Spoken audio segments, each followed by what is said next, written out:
¿Alguna vez te preguntaste de dónde viene la palabra peroncho, la palabra gorila, facho, descamisado, peludo, zurdo, zurdito y otras más? Bueno, seguí mirando el video por si te interesa saber. En la Argentina de principios del siglo XX, la política estaba ampliamente dominada por el PAN. No este PAN, el Partido Autonomista Nacional, creado por Adolfo Alsina y Nicolás Avellaneda en 1874, y que dio como primer presidente al mencionado Nico Avellaneda. Pero el líder nato histórico del partido fue Julio Argentino Roca, que mediante el liderazgo total del partido logró ser presidente argentino en 2 ocasiones de 6 años, como era antes, siendo él hasta hoy en día el presidente que más estuvo en ejercicio en la historia de Argentina. Pero ¿qué pasa? El PAN dominó ampliamente la vida política argentina entre 1874 y 1916, una cosa así de 42 años, siendo presidentes todos, del mismo partido encima. Esa época de 42 años además también coincide con la mejor época económica de la historia argentina, donde se consagró como el campo del mundo. El modelo agroexportador explotó en riqueza para todo el país, aunque no del todo bien distribuida. Argentina sí se convirtió en el granero del mundo y alcanzó a tener el mejor PBI del mundo en 1895, superando a todos, al Reino Unido, a Alemania, a Suiza, a Estados Unidos y a cuanto país rico existía. No había país más rico que Argentina en ese año. Aunque repito, la riqueza no estaba bien distribuida para todos y solamente era para unos pocos. Y ese número del PBI es para analizarlo en otro video mejor explicado, qué sé yo. Si querés que haga un video sobre eso, déjamelo en los comentarios. Sigo.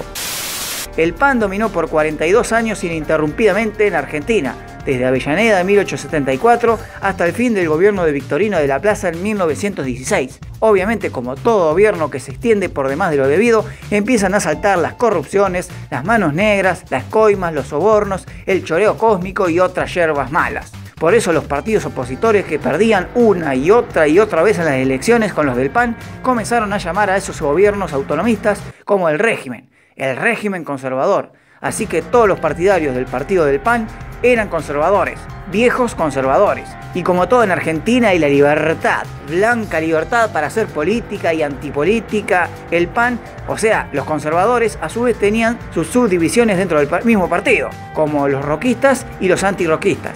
O sea, los que estaban a favor de Roca, de todo lo que decía, y los que estaban en contra. Así que por esos años 20, 30 y hasta la misma década del 40, si hacías política de derecha, eras un viejo conservador. ¿Y qué significa ser conservador?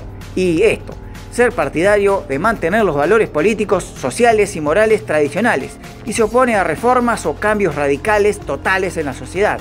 O sea que para la oposición, el PAN mantenía todo atrasado en Argentina. Siempre las mismas caras gobernaban, las mismas leyes, la misma injusticia y se cambiaba muy poco o casi nada a favor del pueblo, o sea del trabajador.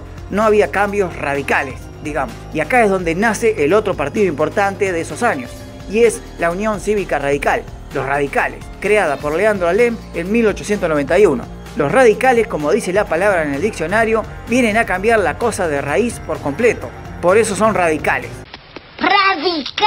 Así, esto les costó meterse en la política argentina, ya que predominaba ampliamente el PAN en todo el territorio.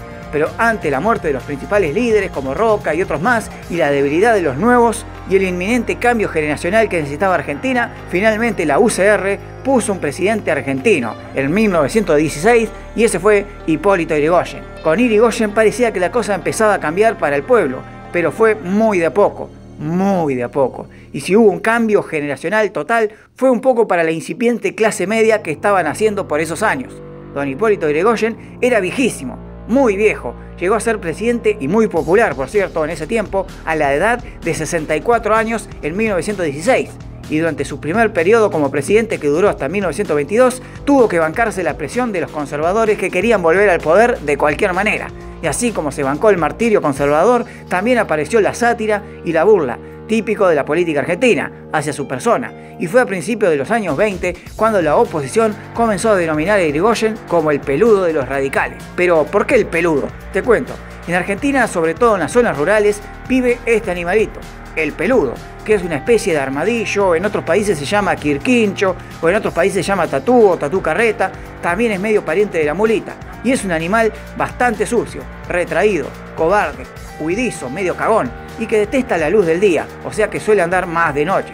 Y como te mencioné antes, Irigoyen era un tipo grande de edad. Cuando llegó a ser presidente, al punto que en 1922, cuando terminó su primera presidencia, tenía 70 años, viejísimo. Entonces los conservadores comenzaron a denominarlo como el peludo de los radicales, porque no aparecía por ningún lado. Estaba en su cueva como el peludo, en su casa. Obviamente con todas las características despectivas de que te dije del anterior animal, Irigoyen era sucio, retraído, cobarde y bastante cagón. Pero no porque no daba la cara, sino porque era un tipo grande de edad, que no aparecía muy seguido en los actos políticos, ni en los discursos al pueblo, ni tampoco en eventos específicos que iban los presidentes. Prefería estar en la Casa Rosada, donde llegó a vivir un tiempo, y en su propio domicilio. No se lo veía nunca por la calle, de día, y bueno, de noche tampoco. A partir de acá, los opositores a los miembros de la UCR les comenzarían a llamar peludos. Los radicales ahora serían los peludos, como su líder. También hubo, como en el anterior gobierno, una subdivisión dentro de los mismos de la UCR. Quienes estaban con Irigoyen eran personalistas, también llamados los líricos. Y esto se debía a que estaban a morir con Irigoyen. Todo lo que decía Don Hipólito estaba bien. Era un romántico para los personalistas.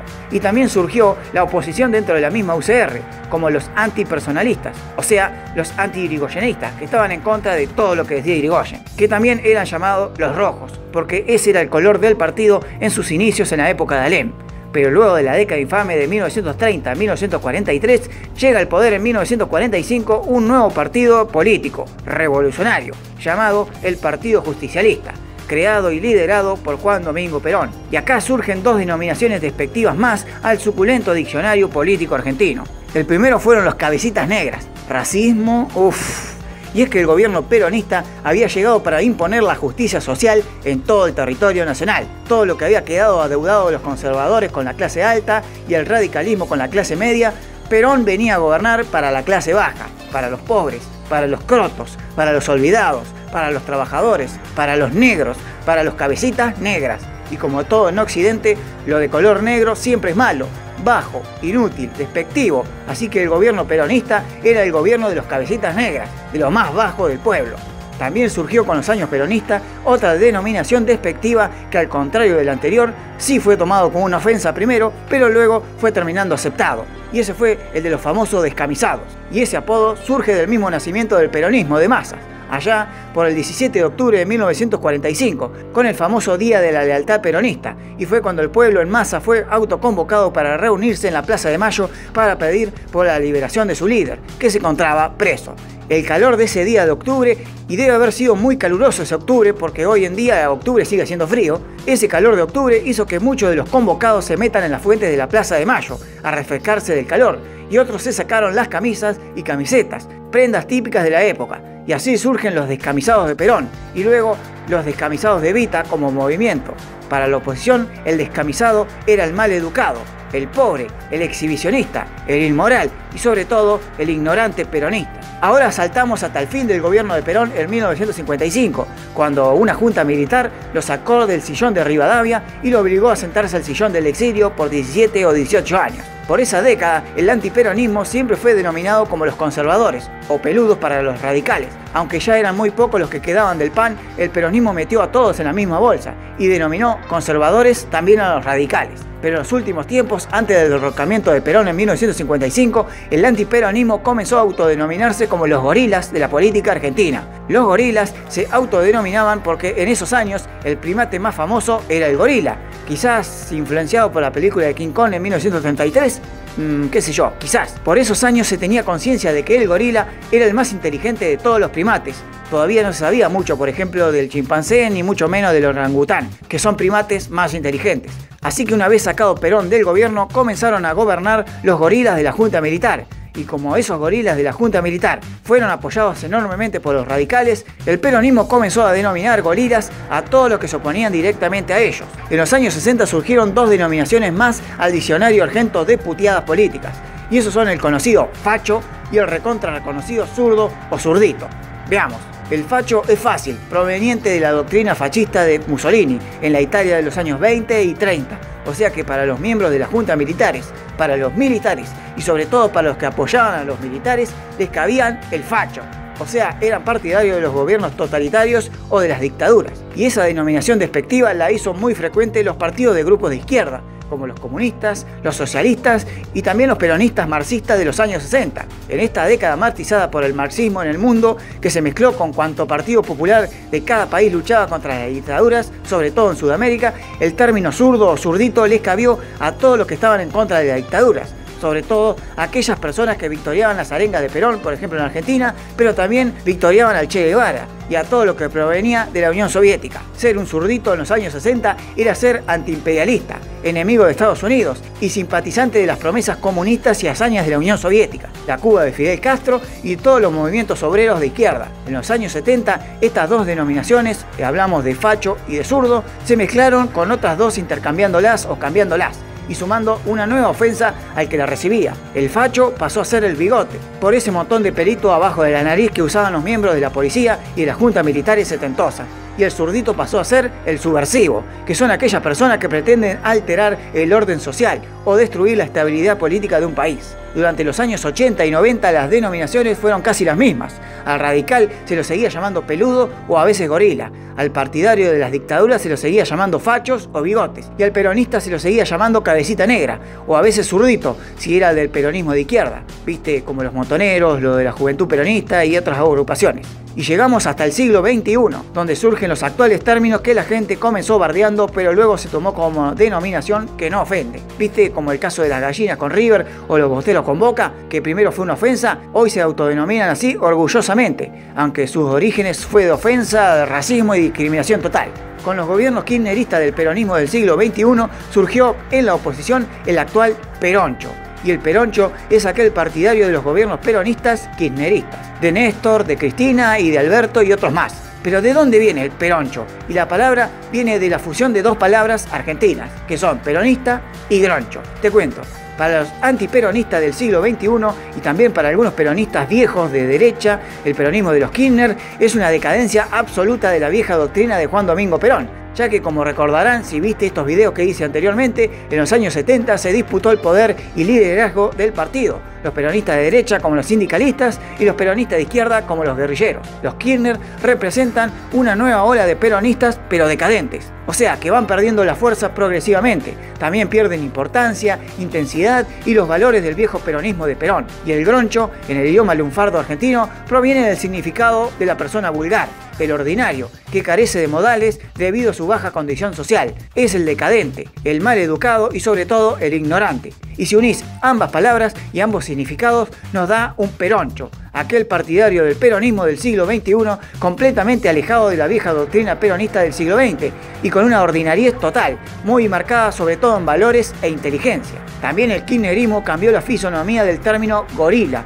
y lo extendió hacia todos los anti-kirchneristas, sean del partido que sean, así como también cambió el término peludo para los radicales a radicheta. Digamos, es un juego de palabras entre radicales y radicheta, aunque también se lo suele denominar por el estado vegetativo del Partido de la Unión Cívica Radical, porque digamos que no tienen ni líderes ni fuerza, y sus miembros cada vez más decadentes y sobre todo antiguos que ya no sirven para la patria, ya están en estado vegetal. Y por último nos queda el globo boludo, que son los partidarios y miembros que apoyan a Mauricio Macri, aunque ahora se extendió a todos los que tuvieron aliados al gobierno macrista. Se lo denomina globo boludo por dos palabras, globo y boludo. Globo porque el partido de Macri, primero llamado PRO y luego Cambiemos y luego Juntos por el Cambio, cuando llegó a la presidencia solía hacer spots publicitarios en las elecciones con globos y donde los comités de sus partidos estaban adornados con globos como si fuera una fiesta para hacer apoyo de ese partido político. Y bueno, boludo viene del insulto, boludo, aquella persona tonta, estúpida, que no entra en razones y repite todo lo que otros dicen, digamos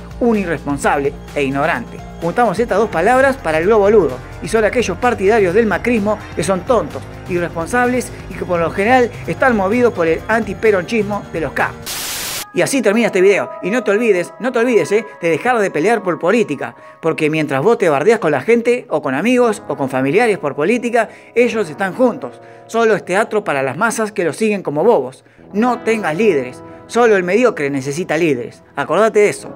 Y no idolatres, por favor, no idolatres a un político. Mejor idolatrar, no sé, a un deportista, o a un músico, o a un artista. Ellos al menos te sacan una sonrisa y tienen un poco de talento. Suscríbete al canal, likeá, comentá y todo lo que viene al final. Seguinos en Instagram, que nos hicimos un nuevo perfil. Y bueno, me fui a bardear señoras en los comentarios de Facebook por política. Nos vemos.